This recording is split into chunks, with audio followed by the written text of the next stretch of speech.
Hello everyone, I'm Mike Morgan, one of the safety monitors in the wood shop. I'm going to review for you the safety procedures we ask you to follow when using any of our drill presses.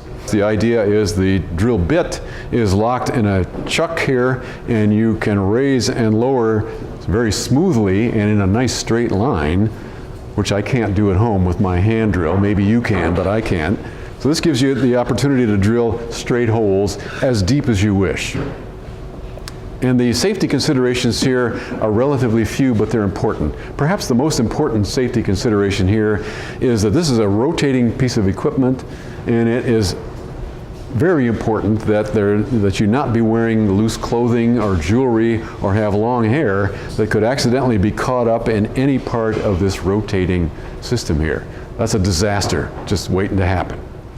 Take your dangling earrings or jewelry or your earplugs off so they don't get caught in the machine as you lean into it like this, and we'll put those in our pocket.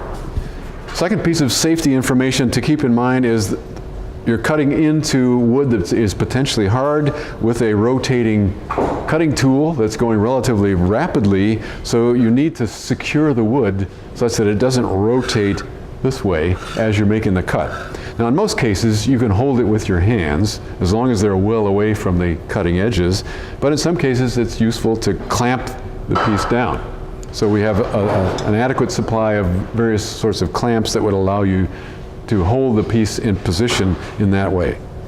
This tool and all of our drill presses are to be used with wood only unless you use a drill bit that is specifically designed for metal.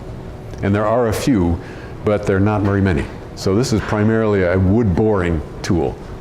To change bits, it's important first to unplug the device.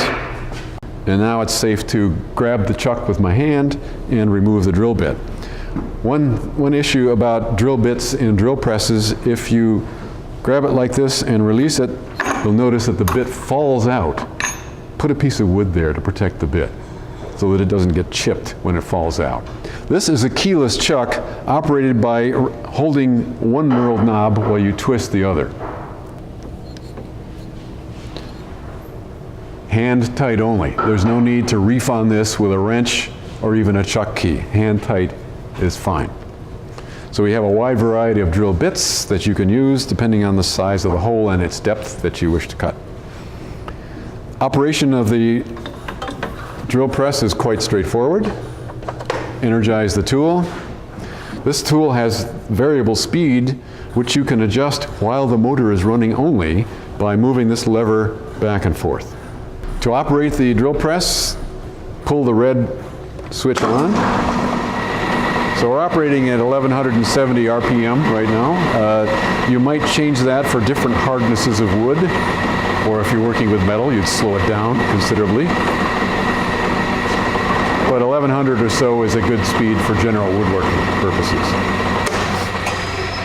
And you probably notice that the off switch is push in, very handy, so you don't have to fumble for something. You just punch that thing and it shuts off quickly.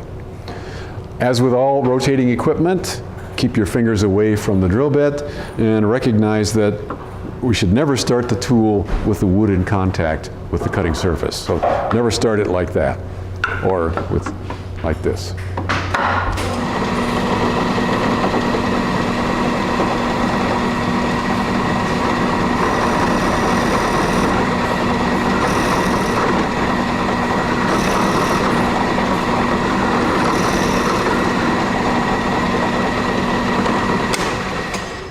Like all of our beasts, this one likes to be fed steadily. And you'll notice that occasionally I released or removed the bit to allow the chips to come out. That is helpful to keep things from overheating, and you get a cleaner cut hole that way if you give the beast a chance to swallow every once in a while by removing the bit so that it can get the chips out. Here's a smaller version of the same drill press, very same operating principle, with the one exception that in this case it's not a hand tightened chuck. You have to use a chuck key which fits in this hole and rotates to tighten the jaws of the chuck around the drill bit.